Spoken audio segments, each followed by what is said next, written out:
ማታ ከመተኛቱ በፊት ለጤና በማሰብ አንድ ብርጭቆ ወተት የመጠጣት ልማድ አለዎት? እንግዲያውንስ ይህ ተራ የመሰለ ልማድ ሳያውቁት ለከፍተኛ የጤና እክል አልፎ ተርፎም ለከበዱ በሽታዎች እያጋለጠዎት ሊሆን ይችላል።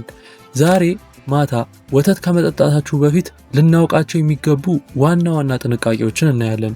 ጥቅምና ጉዳቶቹን የምናየው ከቀላል የሰውነት መዛባት ተነስተን ደረጃ በደረጃ ወደ ጥልቁና ወደ ከበደው የሰውነት ክፍል ጉዳት እየወረድን ይሆናል። ለዚህ ቻናል አዲስ ከሆናችሁ ኢብራሂም እባላለሁ፣ ክሊኒካል ፋርማሲስት ነኝ። ወደ ዝርዝሩ ከመግባታችን በፊት ግን አንድ እውነተኛ ጥያቄ ልጠይቃችሁ። እናንተ ብዙውን ጊዜ ወተት የምትጠጡት መቼ ነው? ጠዋት በቁርስ ሰዓት ወይንስ ማታ ከመተኛታችሁ በፊት? አሁኑኑ ኮሜንት ላይ ጽፋችሁ አሳውቁኝ፣ እኔም መልሳችሁን አነባለሁ። ነገር ግን ወተት ማታ መጠጣት ሌላ አንድ አስደንጋጭ ሚስጥር አለው። ከመተኛት በፊት ወተት መጠጣት ለእንቅልፍ ጥራት በእርግጥ ይረዳል ወይንስ በተቃራኒው አንጎላችንን እንዳያርፍ በማድረግ ጥልቅ እንቅልፍ ይነሳናል? ይህንን እጅግ አስገራሚውን ሳይንሳዊ እውነታ በቪዲዮ መጨረሻ ላይ የምንመለከት ይሆናል። እንዳያመልጠው። ከመተኛት በፊት ለብ ያለ ወተት መጠጣት በዓለማችን ላይ ካሉ ጥንታዊ የምሽት ልማዶች አንዱ ነው። ይህ ልማድ ከእረፍት፣ ከልጅነት ትዝታና ከመዝናናት ጋር የተያያዘ ነው። ብዙ ሰዎች ማታ ወተት መጠጣት እንቅልፍን ያሻሽላል፣ በእረፍት ወቅትም ሰውነትን ይመግባል ብለው ያምናሉ። ከሕክምና አንጻር ሲታይ ግን ወተት ንጥረ ነገር የበዛበትና ለምግብ መፈጨት ስርዓት ከባድ የሆነ መጠጥ ነው። አንዳንድ ሰዎች ዘና ያለ ስሜትን፣ እፎይታን ያገኛሉ። ሌሎች ግን በሆድ መነፋት፣ በደረት መክበድ፣ በአፍንጫ መታፈን ወይም በጥራት በሌለው እንቅልፍ ይነቃሉ። ይህም ወተት የረጋ መጠጥ ስለሚመስል ብዙዎቻችንን ግራ ያጋባናል። ዋነኛው ግንዛቤ ይህ ነው። የምሽት የምግብ መፈጨት ሂደት ከቀን የምግብ መፈጨት ሂደት ጋር አንድ አይደለም። በቀን ሰውነትን የሚጠቅም ነገር ግን ማታ ላይ ለሰውነት ሸክም ሊሆን ይችላል። ማታ ላይ ሰውነት በተፈጥሮ ራሱን ወደ ማደስና የመጠገን ሁኔታ ይቀይራል። በዚህ ወቅት የምግብ መፈጨት ኃይል ይቀንሳል፣ የጨጓራ አሲድ ምርትም ይቀንሳል፣ የአንጀት እንቅስቃሴ ይገታል፣ የአክታ ምርትም ይጨምራል፣ የሜታቦሊዝም እንቅስቃሴም ይወርዳል። ወተት ፕሮቲን፣ ቅባት፣ ላክቶስ እና ንቁ የሆኑ ኬሚካላዊ ውህዶችን ይዟል። እነዚህ ንጥረ ነገሮች በአግባቡ ተፈጭተው እንዲወገዱ ጠንካራ የምግብ መፈጨትን ይፈልጋሉ። በጣም ዘግይቶ ወተት ሲጠጣ ወተቱ በጨጓራና በአንጀት ውስጥ ካለ ሰዓቱ ሊቆይ ይችላል። ለመረጋጋት ተብሎ የተመረጠው መጠጥ የምግብ መፈጨትን በሚለግምበት ወቅት እንቅልፍን በዝምታ ሊያዛባ ይችላል። ማታ ወተት መጠጣት ለምን ምቾትን ይሰጣል የሚለውን በነርቭ ስርዓት ላይ የሚኖረው ጊዜያዊ የመረጋጋት ስሜት። ወተት ትሪፕቶፋን የተባለና ከእንቅልፍ ሆርሞን ሜላቶኒን ጋር የተያያዘ ንጥረ ነገርን ይዟል። ለብ ያለ ወተት ለነርቭ ስርዓት የመረጋጋት ስሜትን ሊፈጥር ይችላል። ነገር ግን ይህ የመረጋጋት ስሜት አብዛኛውን ጊዜ ከአእምሯዊና ከስሜታዊ ሁኔታ ጋር የተያያዘ እንጂ ከምግብ መፈጨት ጋር የተገናኘ አይደለም። የጥጋብ ስሜትና ስሜታዊ እፎይታ። ወተት ሆድን የመሙላትና የማሞቅ ጠባይ ስላለው የምሽት ረሃብን እንዲሁም በስሜት መገፋፋትን መብላትን ሊቀንስ ይችላል። ለአንዳንድ ግለሰቦች ይህ የመረጋጋትና የደህንነት ስሜት በመፍጠር ለእንቅልፍ ይረዳል። ሆኖም የጥጋብ ስሜት ማለት ምግቡ በሚገባ ተፈጭቷል ማለት አይደለም። የካልሲየምና የፕሮቲን አቅርቦት። ወተት ለአጥንት ጤና፣ ለህብረ ሕዋሳት ጥገና የሚረዱ ካልሲየምና ፕሮቲንን ይሰጣል። እነዚህ ጥቅሞች በተሻለ የሚሰሩት የምግብ መፈጨት ንቁ በሚሆኑበት ወቅት ማለትም በቀን ውስጥ ነው። ማታ ላይ ግን እነዚህ ንጥረ ነገሮች በለገመው የምግብ መፈጨት ስርዓት ላይ ተጨማሪ ጫናን ሊፈጥሩ ይችላሉ። ማታ ወተት መጠጣት ልማድ መሆን የለበትም። እንደ አስፈላጊነቱ ማስተካከያ ሊደረግበት ይገባል። ምርጡ አጠቃቀም ታዲያ ለብ ያለ ወተትን ይጠቀሙ፣ ቀዝቃዛ አይሁን። መጠኑን ያሳንሱ፣ ግማሽ ሲኒ ቢሆን ይመረጣል። ከመተኛቱ ቢያንስ ከ1 እስከ 2 ሰዓት በፊት ይጠጡ። ለመፈጨት ቀላል የሆኑ አማራጮችን በውሃ የተበረዘ ወተት፣ ከላክቶስ ነፃ የሆነ ወይም ላክቶስ ፍሪ ወተትን መጠቀም።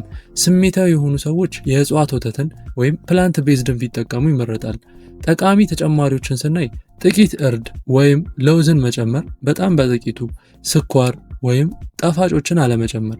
ሊወገዱ የሚገቡ ነገሮችን ስናይ ልክ ከመተኛት በፊት ወተት መጠጣት፣ ከከባድ ምግቦች ጋር ደራርቦ መውሰድ፣ ማታ ቀዝቃዛ ወተትን መጠጣት ናቸው። ማታ ወተት መጠጣት እንደ አስፈላጊነቱና እንደ ግለሰቡ ሁኔታ የሚወሰን እንጂ እንዲሁ በዘልማድ የሚደረግ መሆን የለበትም። ማታ ወተት መጠጣት የሚያስከትለው ስጋቶቹን የምግብ መፈጨት መላገም እንዲሁም የሆድ መነፋት። ማታ ላይ የምግብ መፈጨት እንቅስቃሴ ስለሚቀንስ በወተት ውስጥ ያለው ፕሮቲን እና ላክቶስ በአንጀት ውስጥ ሊበላላ ይችላል። ይህ ለሆድ መነፋት፣ ለጋዝ፣ ለሆድ ምቾት ማጣት ወይም በደረትና በጨጓራ አካባቢ የመክበድ ስሜትን ይፈጥራል። ይህ በተለይ ላክቶስ ለማይስማማቸው ወይም የምግብ መፈጨት ለለገመ ሰው የተለመደ ነው። የቃር ስሜትና የደረት ምቾት ማጣት ወተት መጀመሪያ ላይ የጨጓራ አሲድን ሊያረጋጋ ቢችልም ቆይቶ ግን በምግብ መፈጨት ሂደት ውስጥ የአሲድ ምርትን ያነቃቃል። ከመተኛት በፊት ወተት መጠጣት የቃር ስሜትን ወይም ተኝተው እያለ ምግብ ወደ ላይ መመለስ ሁኔታን ያባብሳል። ወተት እንደጠጡ ወዲያውኑ መተኛት ይህንን አደጋውን ይጨምረዋል። የአክታ መፈጠርና የአፍንጫ መታፈን ወተት በአንዳንድ ሰዎች ላይ የአክታን መወፈር ሊጨምር ይችላል። ማታ ላይ ፈሳሾች የመፍሰስ አቅማቸው ስለሚቀንስ ይህ ለጠዋት የአፍንጫ መታፈን፣ በጉሮሮ ውስጥ አክታ መብዛት፣ ለሳል ወይም ለሳይነስ መክበድ ምክንያት ይሆናል። ይህ ማለት ወተት ለሁሉም ሰው አክታ ይፈጥራል ማለት አይደለም። ነገር ግን ተጋላጭ የሆኑ ሰዎች ማታ ላይ በግልጽ ያስተውሉታል። የእንቅልፍ መዛባትና የጥራት መጓደል ወተት መጀመሪያ ላይ መረጋጋት ቢሰጥም የምግብ መፈጨት አለመመቸት፣ የቃር ስሜት ወይም መታፈን እንቅልፍን ሊያቆራርጡት ይችላሉ። ሰዎች ደጋግመው ሊነቁ፣ ጥልቅ የሆነ እንቅልፍን ሊያጡ ወይም ጠዋት ሲነቁ የድካም ስሜት ሊሰማቸው ይችላል። የእንቅልፍ ጥራት የተመሰረተው በምግብ መፈጨት ምቾት ላይ ነው።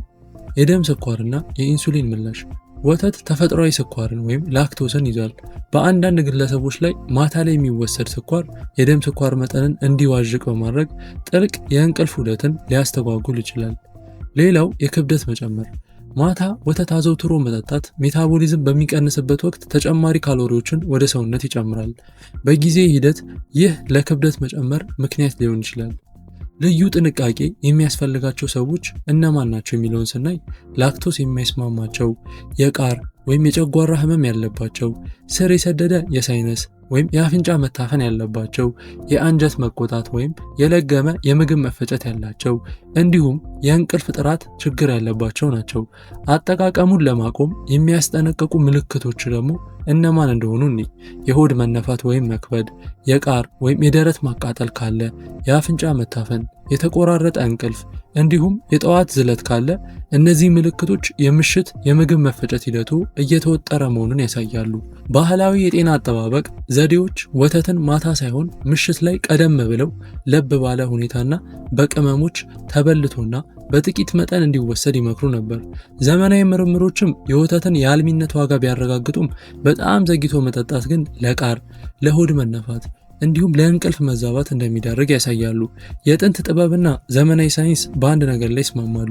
መጠኑንና ሰዓቱን ማወቅ ድንበር ነው። ወተት ጎጂ አይደለም፣ ነገር ግን የምሽት ልማዳችሁን ሊታዩ ይገባሉ። ማታ ላይ ሰውነት ይረጋጋል፣ የምግብ መፈጨትም ቀለል ያለ ነገር ይፈልጋል። ወተት ምቾት የሚሰጥና ምንም አይነት ምልክት የማያሳይ ከሆነ ቀደም ብለው በጥቂት ይጠጡ። እንቅልፍን ወይም የምግብ መፈጨትን የሚያዛባ ከሆነ ግን ያለምንም የጥፋተኝነት ስሜት ሰውነቶን ያዳምጡ። ጤና ማለት ባህልን ብቻ መከተል አይደለም፣ ይልቁንም ሰውነትን በወቅቱ ለሚሰጠው ምላሽ እውቅና መስጠት ነው። ጥልቀት ያለው እንቅልፍ እንዲኖር በሰላም በጠዋት በንቃት እንዲነቁን የሚያደርገውን መንገድ ይምረጡ።